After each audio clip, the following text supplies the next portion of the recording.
Doon sa Revelation 13 verse 8, ito pong nakalagay.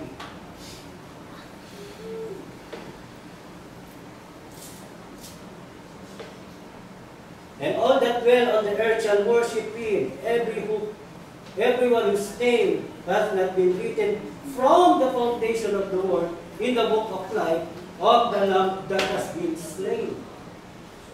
So dito pinakikita yung book of life, yun yung eternal.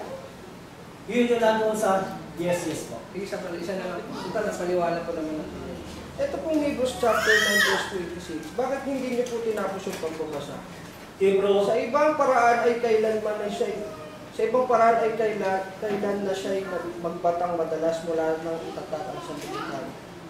Datapwat ngayon ay minsan siya'y nahayag sa katapusan ng mga panahon upang alisin ang kasalanan sa pamamagitan ng pagkahandog ng kanyang sarili. Ano pong masasabi niyo? Kaya kung hindi ko na ituloy, sapagkat ang ating pong emphasis ay pinapakita po dito sa Hebrew chapter 9 verse 26 is nandun po sa first stanza. No? Sa first stanza po, sabi po rito, else open him of his heart, open have suffered since the foundation of the world. So yung pong sa isa po, is rin ay magiging consuming po sa atin sa oras, kaya hindi ko na po binasa. But now, once at the end of the age, ibig sabihin, ang ating Panginoon Kristo nag-suffer noong unang panahon. Pero siya nahayag sa panahon po natin ngayon. So yung pagkahayag po niya, wawala na po ng related doon sa ating subject. Ngayon, kasi mawawala na po na related yun sa ating. At pansinin po natin kung tayo po magsababasa ng mga paristic writings.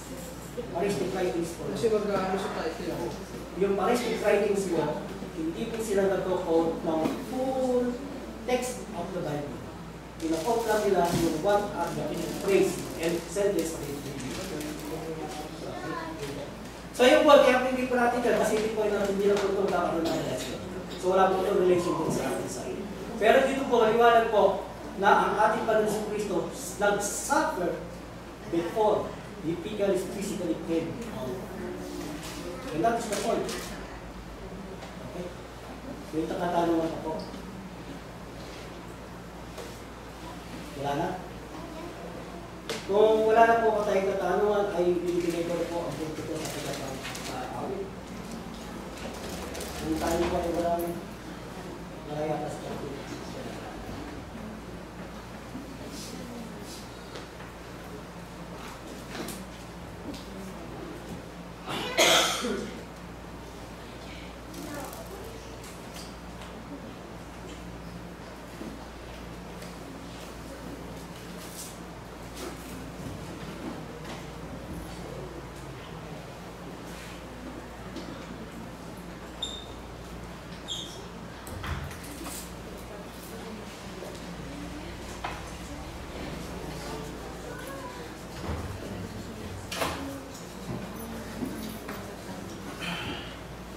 Tayo po ay lumako sa ating panghuling awitin.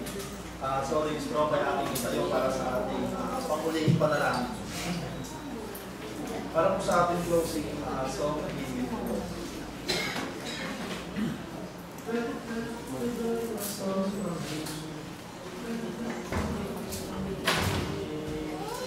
Be with me, Lord.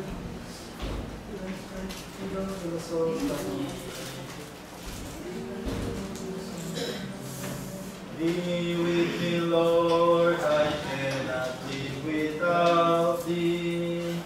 Ready? Sing. Be with me, Lord, I cannot live without thee. I dare not try to take one step alone. I cannot bear the toils of life unaided. I need thy strength to lift myself up.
gawa ng langit at lupa, ang aming mga buhay.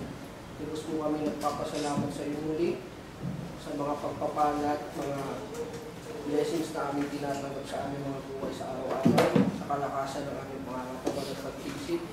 Salamat sa binigay ng mga kalakasan at kabuhayan, mga trabaho at mga negosyo na aming po pinagkukuhanan sa aming pang-araw-araw na pangangailangan. Binabalik po namin sa inyo ang pasasalamat sa pamamagitan po ng aming pagbibigay ng aming pag-aambagan sa pagtitipong ito. Sana po sa inyo po naging katanggap-tanggap sa inyong paningin ang aming mga ginawang pag-aawitan, pag-aaral ng mga salita. At sana po ay nakita nyo sa bawat isa sa amin ang pinagsigitan ng aming ginagawa na pagsama sa inyo sa Espiritu at katotohanan. Ngayon din po ang paghingi namin ng kapatawaran sa aming mga nagagawang kasalanan, pagkakamali laban sa iyo, sa aming mga kahinaan ng aming pag-iisip. Amin pong inilalapit sa inyo at kami umaasa na yung ditingin ng aming mga panalangin ang kapatawaran sa aming mga kasalanan. Sa amin pong pag-uwi sa aming mga tahanan at sa aming mga pupuntahan, hinihingi po kami ng inyong dalangin po namin sa iyo ang gabay at pag-iingat na sa gayon kami makarating at makuwi sa aming mga paroonan.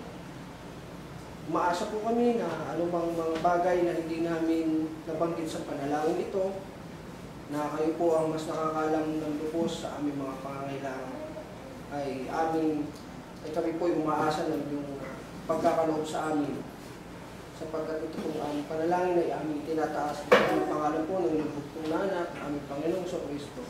Amen. Amen.